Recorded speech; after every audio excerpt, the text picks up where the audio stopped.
Halo semuanya, welcome to my channel. Balik lagi dengan gue Maria. Oke, di kesempatan kali ini gue bakal jelasin ke kalian 10 rumus Excel paling penting part 1. Kenapa part 1? Karena masih ada beberapa part lainnya. Jadi gue bagi 10-10 biar videonya nggak kepanjangan juga. Oke, jadi 10 rumus Excel ini gue rasa ini paling sering keluar di soal tes admin gitu ya, tergantung kalian mau masuk admin mana, karena kan admin tuh banyak ya. Tapi untuk, seorang admin ini tuh, rumus yang gak asing lagi dan pasti bakal sering dipakai sih. Tapi kabar baiknya kalian gak usah khawatir karena rumus-rumus ini itu relatif mudah. Jadi aku yakin banget kalian itu pasti bisa. Oke, semangat! Oke, langsung aja. Jadi di sini gue udah bikin, simple table-nya ya, bisa kalian lihat. Sekarang kita, mulai dengan total omset dan kita menggunakan rumus sum. Aku yakin banget sih kalian itu udah banyak yang tahu ya, bahkan mungkin hampir semua tahu rumus sum itu apa dan bagaimana cara menggunakannya gitu. Jadi, sum itu fungsinya untuk menjumlahkan seluruh data yang ingin kalian jumlahkan gitu. Di sini kita akan jumlahkan dari omset ke-1 sampai omset bulan ketiga. Nah, 40 juta untuk ke bawah kita langsung copy aja, klik kiri 2 kali atau kalian bisa drag down, terserah kalian. Nah, sekarang kita masuk ke rata-rata omset. Rata-rata itu kita memakai average ya. Ini juga aku yakin nih kalian pasti banyak yang udah tahu soal average gitu ya. Udah nggak asing lagi gitu. Oke, sama dengan BTW average untuk menghitung rata-rata ya. Sama dengan average, buka kurung, terus data yang ingin kalian hitung rata-ratanya. Di sini kita kita blok sel yang mau kita hitung rata-ratanya. Di sini aku blok dari bulan ke-1 sampai bulan ketiga. So, ini rata-ratanya, kita copy ke bawah. Nah, sekarang kita pindah ke status. Nah, status ini kita menggunakan if gitu. Apa sih fungsinya rumus if gitu? Jadi if itu tuh apa ya? Jadi if itu tuh berfungsi untuk kita, jadi if itu memberikan kita nilai nilai atau jawaban atau hasil yang kita mau sesuai dengan persyaratan yang kita masukkan gitu. Misalnya di sini status,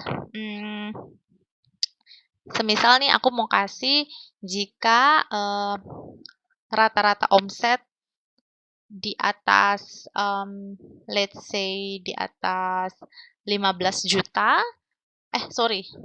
di atas 13 juta aja lah. Misalnya aku mau jika rata-rata omsetnya ada di atas 13 juta, maka dia berhasil. Jika di bawah 13 juta, maka dia tidak berhasil ya, alias gagal. Jadi kita langsung aja if. Nah, di sini logical test-nya. Logical test-nya itu tadi kan kita langsung aja di sini ketik selnya dulu ya, ketik sel di mana kita ingin membandingkan gitu. Kita ketik sel ini yang ingin kita ketahui berhasil atau gagalnya. Kemudian kita masukkan logical test kita gitu. Jika sel ini lebih besar dari 13 juta, jika sel ini lebih besar dari 13 juta, maka dia berhasil.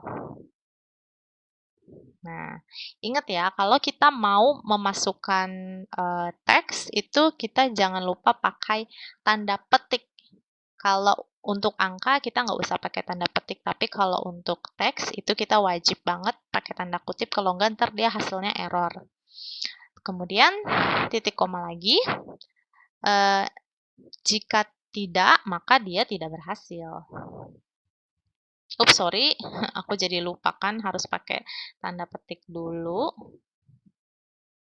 Oke.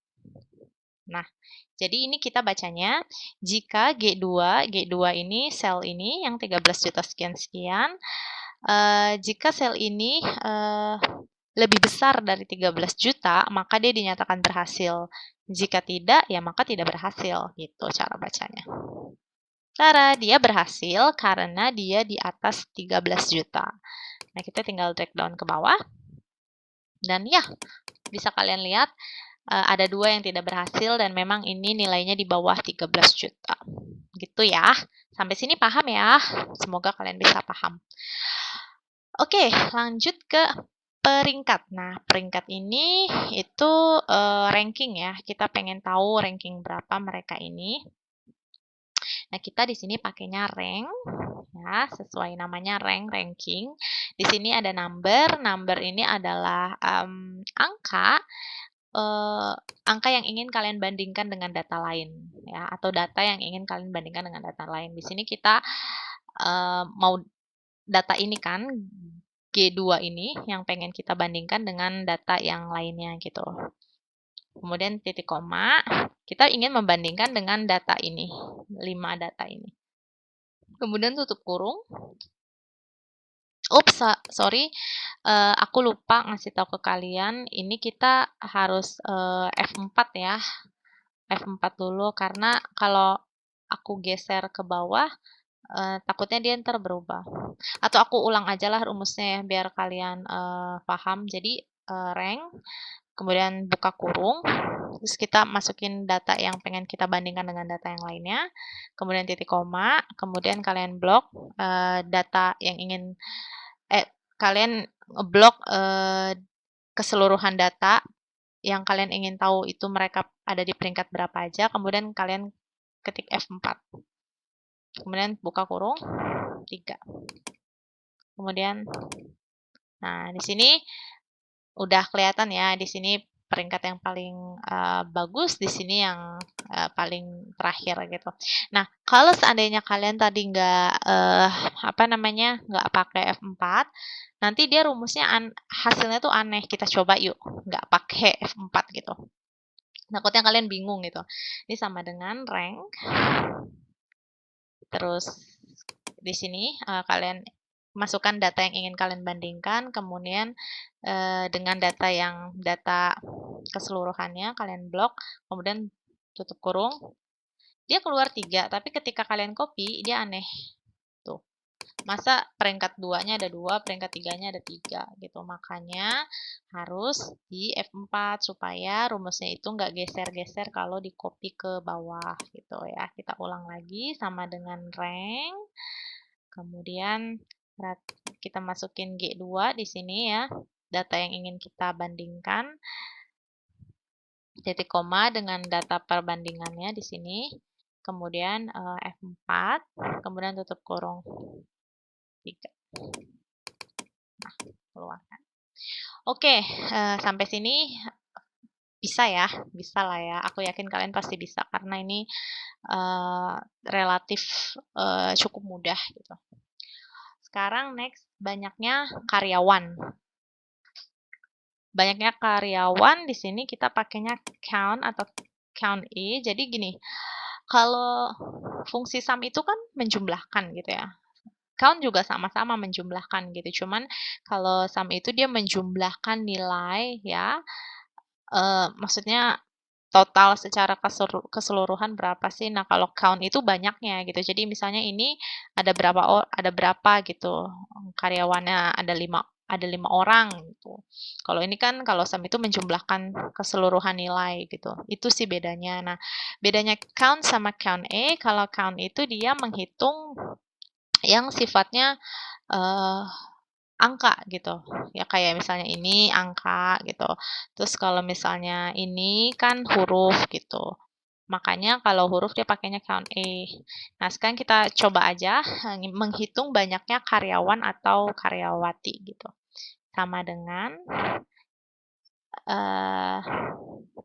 kita pakainya count dulu ya. Count, tutup buka. Value kita masukin ke sini. Tuh. dia keluar 5 gitu. Padahal aku masukin di sini. Jadi dia bukan menghitung jumlah secara keseluruhan nilai angkanya, tapi dia menjumlahkan berapa banyak gitu, berapa banyak baris gitu di sini. Nama karyawan kita pakainya count E. Count E, terus tik di sini. Tuh, dia akan muncul 5. Cuman kalau A-nya kita hapus, maka dia error. Error dia hasilnya 0, kan nggak mungkin 0, sedangkan di sini kita bisa lihat gitu. Jadi makanya itu dia kenapa aku bilang tambahin A. Ya, jadi dia balik ke awal. Oke, sekarang kita menghitung omset paling tinggi ya. Ini gampang banget, kamu pakai rumus max aja. Terus buka kurung. Di sini kita menghitung omset paling tinggi ya. Omset paling tinggi, kita blok data total omsetnya, tutup kurung. Kalian bisa lihat omset paling tinggi itu 53 juta dan memang dia ada di peringkat pertama gitu. Untuk omset paling rendah, kalian menggunakan min atau minimal, artinya buka kurung, kalian blok lagi di sini ya. Kemudian tutup kurung. 26 juta, kalian bisa lihat lagi secara peringkat dia juga ada di peringkat kelima. Lalu jumlah omset karyawan. Nah, kita masuk lagi nih ke jumlah. Jumlah itu kan seperti yang kita tahu ya menggunakan sum gitu. Cuman di sini dia lagi-lagi ada syaratnya jumlah omset karyawan gitu ya. Karyawan. Jadi yang cowok aja berarti yang dijumlah, yang ceweknya enggak. Nah, di sini again kalau rumus yang pakai syarat itu pasti mereka ada tambahannya if gitu. Jadi menjumlahkan jika karyawan atau laki-laki aja, yang bawahnya menjumlahkan jika yang cewek aja gitu. Oke, kita langsung aja. Berarti ini sama dengan sum if, tutup kurung. Di sini ada range ya. Nah, di sini yang menampilkan laki-laki atau perempuannya aja itu kan di sini kan, di kolom ini. Jadi kamu blok di sini, kemudian titik koma. Kriterianya apa? Kriterianya itu kalau karyawan itu L ya. Jadi kamu masukin L di sini, tapi ingat kalau huruf pastikan pakai tanda petik ya, tanda kutip di atas, kutip 2. Kemudian titik koma, sum range, itu data yang isinya angkanya ya. Di sini kita kan lihat jumlah omset, berarti kita masuk ke total omsetnya. Kita blok di sini, tutup kurung. 124 juta aja di jumlah omset karyawan yang cowok aja nih, yang L aja dia 124 juta. Mau bukti? Ayo sekarang yang cewek juga sama, sum if. Ya, di sini range-nya yang ada kriteria cewek atau cowoknya, maksudnya laki-laki atau perempuan, kemudian titik koma, kriterianya apa? P di sini, P yang berarti perempuan. Kemudian sum range-nya di sini total omsetnya kalian masukin. Karena kan di sini mau hitung jumlah omset ya, jadi kalian bloknya yang total omset. Kemudian tutup kurung. 66 juta. Sekarang yang terakhir, banyaknya pegawai yang berhasil. Nah, banyaknya itu kayak ini ya, banyaknya karyawati gitu. Ini dia pakai count, tapi perbedaannya di sini banyaknya pegawai yang berhasil gitu. Yang berhasil berarti si count ini dia punya syarat untuk menghitung, yaitu yang berhasilnya aja. Again, rumus yang ada syaratnya itu pakainya ada pakai if-nya, berarti count if gitu ya. Kita pakai count if. Di sini kita masukin range-nya yang yang kita mau hitung berhasil atau tidaknya. Kemudian kamu masukin kriteria ya. Kamu bisa baca di sini nih ada range, ada kriteria. Kamu masukin kriterianya. Kriterianya di sini kita mau menghitung yang berhasil aja. Berarti kalian ketik berhasil.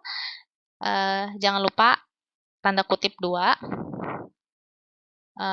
karena di sini aku nggak merefer ke sel tertentu, jadi aku ketik secara manual. Tapi pastiin ya, kalau kalian ketik secara manual ini harus sama gitu. Kalau ini huruf besar semua ya kalian tulisnya huruf besar semua gitu. Karena kalau kalian di sini ngetiknya salah, maka dia bakal error. Tutup kurung. 3. Yang berhasil tuh ada 3 dan ada 3 benar di sini. Match ya. Oke, segitu aja dari aku. Ya, 10 rumus Excel paling penting part 1. Semoga ini ngebantu kalian banget dan semoga kalian puas ya sama penjelasan aku. Aku mohon maaf banget kalau penjelasan aku mungkin nggak sempurna atau ada yang kurang kalian mengerti atau yang aku salah ngomong gitu, aku juga minta maaf banget ya. Aku berusaha menjelaskan ke kalian eh, sesimpel mungkin gitu dan ya again kalau misalnya ada salah-salah kata atau kebelibet ngomong aku minta maaf banget. Terus kalau misalnya kalian ada yang pengen ditanyain gitu karena aku kurang jelas mungkin ngejelasinnya, kalian bisa, tinggalin pertanyaan kalian di kolom komentar. Nanti di situ dengan senang hati aku bakal bales ya pertanyaan kalian dan juga buat kalian yang mungkin punya ide untuk, "Kak, misalnya buatin video ini dong," gitu. Itu, kalian juga bisa, ketik di komentar, aku dengan senang hati bakal buatin buat kalian. Terus buat kalian yang suka dengan video aku, kalian juga bisa like, kalau nggak suka juga nggak apa-apa. Kalian juga bisa subscribe channel aku supaya kalian dapetin terus info tutorial Excel kayak gini. Terus kalian juga bisa share ke teman atau saudara kalian yang memang membutuhkan video tutorial seperti ini. Oke, segitu aja dari aku. Terima kasih banyak.